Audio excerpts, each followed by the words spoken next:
Gosta de estar bem informado? Apenas por tempo limitado temos uma oferta especial. Todos os conteúdos Observador com 52% de desconto.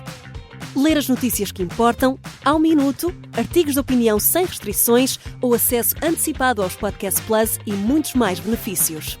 Tire a prova dos 9 e descubra as nossas ofertas. Flash Sale Observador. Mais benefícios, metade do preço. Assine agora em observador.pt por 1 ano com 52% de desconto.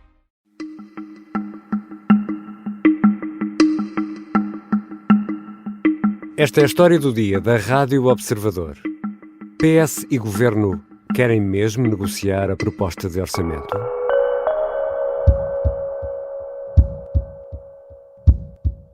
Considero hoje um dia bom, porque já está marcada a reunião entre os dois líderes dos dois principais partidos, o Primeiro-Ministro e o líder da oposição.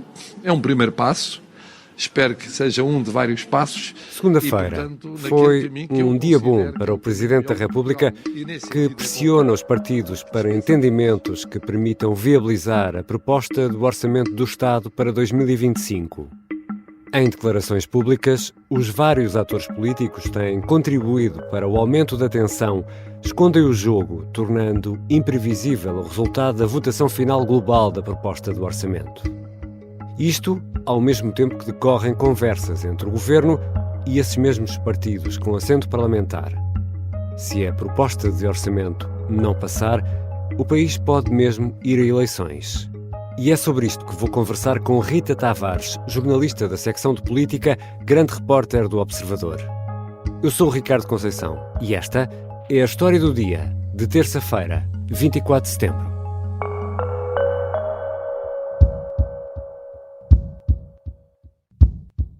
Bem-vinda, Rita. Olá, Ricardo. Rita, eu vou dar-te aqui uma oportunidade verdadeiramente incrível. Por favor, aproveita esta oportunidade. A Rita Tavares vai agora demonstrar que não só é possível, como é desejável fazer uma cronologia em áudio. Diz quem sabe que isto só funciona em infografias, com bonecos, com texto, mas tu, Rita, vais conseguir fazer uma cronologia sobre como, afinal, chegamos aqui e já vamos à parte dos comunicados. Vamos. Então, aceito o desafio. Vamos embora. Tudo começou a meio de julho, no dia 16. É sempre uma boa forma de começar. É. Tudo começou a meio de julho. Vamos lá para trás. A véspera do debate do Estado da Nação, em que Luís Montenegro descomprime um bocadinho o ambiente político e marca reuniões com todos os partidos sobre o orçamento do Estado. Acaba por faltar às reuniões por motivos de saúde, mas elas seguiram e houve até uma nova renda que ficou logo alinhavada naquela altura para setembro, depois das férias, e assim foi. Novas reuniões marcadas para o dia 10 de setembro, com todos os partidos, ainda que o PS estivesse sempre de pé atrás, por duas razões. Não tinha todos os dados orçamentais que queria na altura e Luís Montenegro voltava a não estar presente nessas reuniões. O que não tinha sido revelado, mas foi entretanto, é que Montenegro tentou reunir-se com Pedro Nuno Santos logo no dia 4 de setembro, ainda antes desse dia 10, mas o líder do PS queria ter primeiro a tal informação orçamental, o saldo disponível para medidas, era uma dos dados que queria ter em mãos. Como não chegou a informação, não houve reunião entre os dois. Também não tinha chegado até ao dia 10 de setembro, é certo, mas essa reunião entre o PS e o Ministro das Finanças acabou por ser feita e os socialistas até saíram satisfeitos com o quadro macroeconómico na mão. Nessa altura ficou prometida nova reunião, porque o PS queria então apresentar propostas tendo em conta que já tinha os dados que tinha exigido, mas o pior a partir daí foi uma data. Montenegro diz que tentou agendar o encontro logo para o dia 18 de setembro, depois de o Governo ter feito saber que estava tudo suspenso por causa dos incêndios essa semana. Afinal, parece que na quarta-feira haveria disponibilidade para uma reunião com o PS. Mas a reunião tinha uma particularidade. Era para ser privada e longe de olhares públicos. Pedro Nuno Santos não quis esse modelo. Depois chegou-se à última sexta-feira e nova tentativa para se encontrarem. E o que é que aconteceu? Nada. E aqui entra o ministro António Leitão Amaro e uma declaração que fez saltar o Partido Socialista.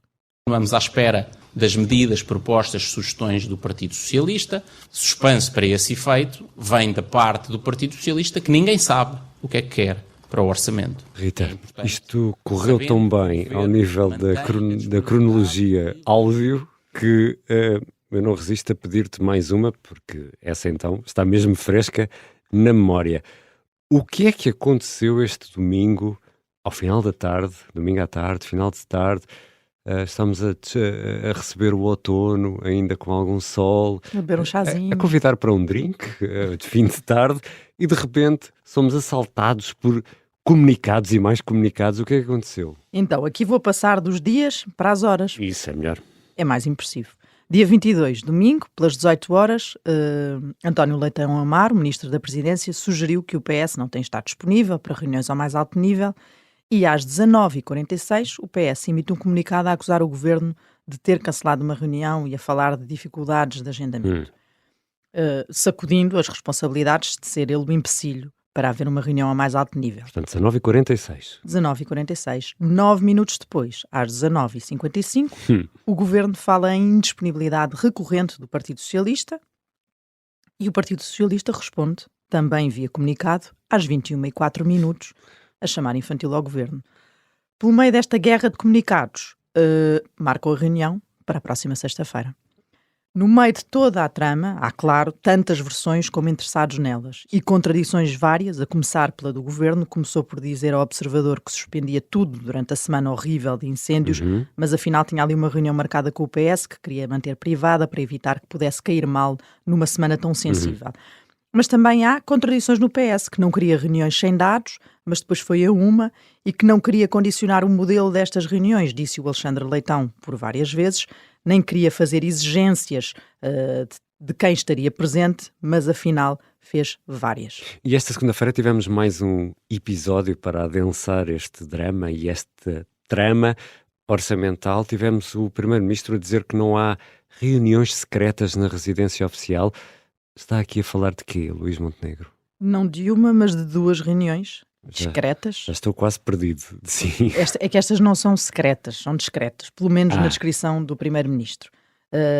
Teve estas reuniões em São Bento, enquanto tudo se complicava com Pedro Nuno Santos, Iniciativa Liberal e Chega tinham agenda para o Primeiro-Ministro e foram a São Bento reunir-se com ele. Esta segunda-feira. E Pedro Nuno Santos rapidamente apareceu a fazer declarações, a sacudir especiais responsabilidades em viabilizar o orçamento do Estado e em evitar a crise política, e isto porque estas reuniões provaram que, diz ele, o PS afinal não é um parceiro preferencial para o Governo e que Luís Montenegro está afinal a reunir-se com toda a gente. A questão aqui destas declarações é aquilo que já se sabe. Há uma batata quente que se chama crise política e ninguém quer ficar com ela nas mãos. E aqui chegados, agora que estivemos nesta primeira metade da história do dia a fazer cronologias, se nada acontecer, até na próxima sexta-feira vamos ter finalmente esse grande encontro Pedro Nuno, Luís Montenegro. Bom, há uma parte difícil, que parecia de facto mesmo muito difícil, que era marcar a reunião, e ela está marcada, mas nestas voltas todas acho que já ninguém pode dar por garantido que o que quer que seja aconteça, portanto é ver para crer.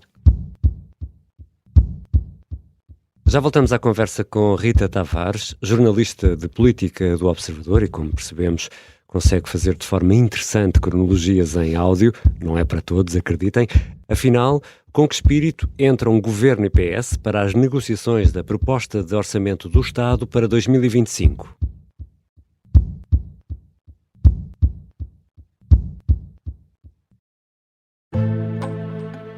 O sargento na cela 7. O homem na cela 7 escapou à morte por pouco. Piratinha do ar.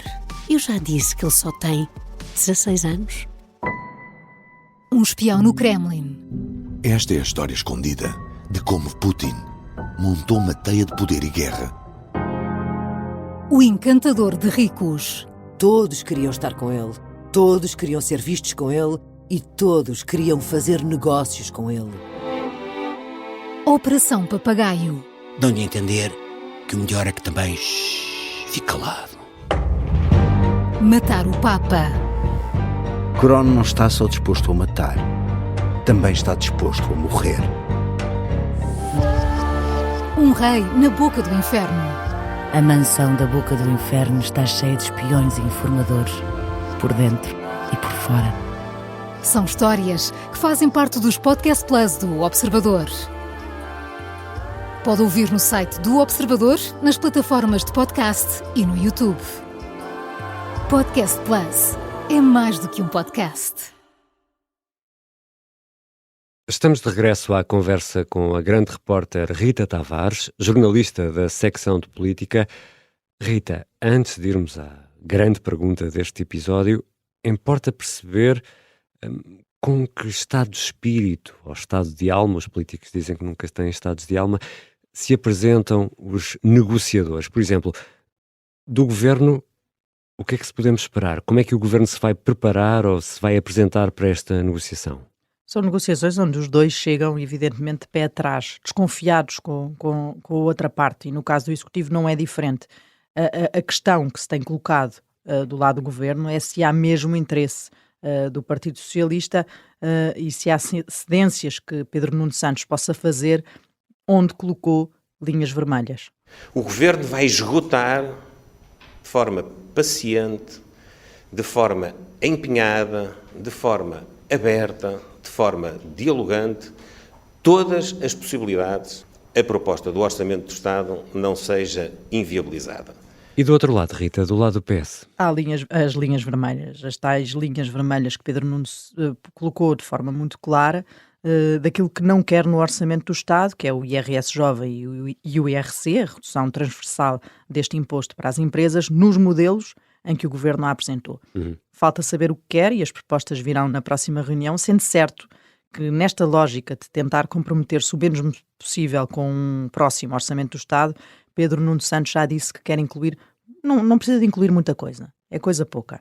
Há depois uma frase curiosa que o líder do PS deixou na segunda-feira, que é aquela em que ele diz: só não haverá orçamento se o Governo não quiser. Só não haverá orçamento se o Governo não quiser e só haverá eleições antecipadas se o Governo ou o Sr. Presidente da República quiserem. A formulação é curiosamente muito parecida com uma que ouvimos na noite de 4 de outubro de 2015. E eu estou a recuar até aí, até às famosas eleições de onde acabaria por surgir uma geringonça, por uma razão simples. É que nessa noite, na sede do Partido Comunista, Jerónimo de Sousa disse a António Costa, enviou o recado através das televisões e disse que o PS só não formaria governo se não quisesse. Exatamente. A formulação é muito parecida. Reza a lenda que foi uma deixa que António Costa se agarrou para convencer os socialistas que com aquilo, Jerónimo de Sousa o que estava a dizer é que os comunistas estavam no barco de um acordo político para evitar que a direita governasse. Não deixaria de ter alguma graça que agora um dos principais fãs da geringonça, Pedro Nuno Santos, recorresse à mesma formulação para enviar sinais, mas noutro sentido completamente diferente. E já agora sabemos o que é que os outros partidos pensam do orçamento? Sabíamos que Iniciativa Liberal e Chega têm colocado muitos entraves a estar num barco onde também esteja o Partido Socialista e num orçamento que seja para seguir a linha socialista. O Chega tem sido muito veemente nisso, já se posto fora mesmo da viabilização, mas depois da reunião desta segunda-feira se verá como é que acabam essas contas. À esquerda, PCP, Bloco e Livre já estão completamente fora. E depois temos aquela pressãozinha, aquela pressão a sério do Presidente da República, que ouvimos no arranque deste episódio. Marcelo Rebelo de Sousa diz que é um dia bom, o dia em que se confirma uma reunião entre os líderes do Governo e do Partido Socialista. Vira um otimista irritante, talvez. Marcelo avisou nessas mesmas declarações que o chumbo do orçamento significa crise. Ele é uma peça importante e está a jogar tudo para evitar ser e ficar na história como o presidente dissolvente, com 3 dissoluções em 2 anos, e está a fazer esta pressão, está a dar tudo nesta pressão para encaminhar os partidos para um acordo que pode ser vantajoso para muitos atores políticos e desvantajoso para outros tantos, mas temos a certeza absoluta que há uma figura que quer muito não ter que tomar esta decisão de dissolver a Assembleia da República e colocar o país de novo em eleições, e essa figura é o atual Presidente da República, Marcelo Rebelo de Sousa, que já vai para fim de mandato e a partir de setembro do próximo ano, daqui a um ano, já nem terá este poder de dissolver nas mãos. Portanto, ele quer é que estes meses passem rápido até lá. Se não houver orçamento, há crise. implica eleições novamente. Há crise política e económica, porque não é a mesma coisa ter orçamento ou não ter orçamento. Mas, Rita, ter nesta fase os líderes, Pedro Nuno Santos e Luís Montenegro, numa reunião, os dois, isto indicia que as negociações já vão avançadas? Faço-te esta pergunta porque, sei lá, no plano diplomático só temos os presidentes sentados à mesma mesa quando a coisa já está mais ou menos resolvida, não é? Em termos de conteúdo, não há muita coisa resolvida, não há nada mesmo. Sabemos o que é que Pedro Nuno Santos não quer no orçamento. O governo passou informação orçamental, mas a verdade é que quando há um encontro ao mais alto nível, as coisas também se podem desbloquear numa única reunião. Esta próxima reunião com os dois finalmente sentados à mesa. Ou isso, ou então bloquear definitivamente. E daquilo que sabemos hoje, e à hora que estamos a gravar esta conversa, praticamente no início da noite de segunda-feira, que sinais é que temos? Ou seja, Rita, que probabilidade temos de ver a proposta de orçamento de Estado para 2025 passar no Parlamento? Olha, eu como qualquer mau aluna matemática, só me safei nas probabilidades. Eu também. Mas também não ao ponto de arriscar aqui à frente tanta gente com esses cálculos. E numa matéria, enfim, que enfim, não conheço outra que tenha sido mais desafiante nos últimos meses. A viabilização parece muito difícil, parece que a tensão está nos níveis máximos, que tudo parece ter servido de argumento para complicar aquilo que já está tão complicado, que é a situação política e a instabilidade a que este quadro político traz. Mas a questão final será sempre de vontade política, e essa tem sido muito difícil de aferir a cada momento. Eu acho que muitos dos protagonistas que estão neste momento sentados à mesa das negociações estão a medir sensibilidades quase ao dia. Agora, neste momento, trocam-se muitas acusações sobre quem tem menos vontade. Lá está por causa da tal batata quente que pode escaldar nas mãos de quem ficar com ela. Mas isto tudo porque mais uma crise política, com mais uma ida a votos em tão pouco tempo, pode levar a que muitos eleitores penalizem quem ficar com a batata na mão. Obrigado, Rita. Obrigada, Ricardo. Rita Tavares é grande repórter do Observador, jornalista da secção de política. Esta foi a História do Dia. A sonoplastia é do Bernardo Almeida, a música do genérico do João Ribeiro. Eu sou o Ricardo Conceição. Até amanhã.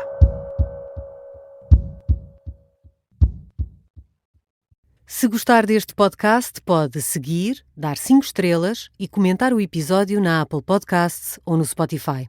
Pode também subscrever e gostar no YouTube. Assim recebe uma notificação sempre que houver um novo episódio.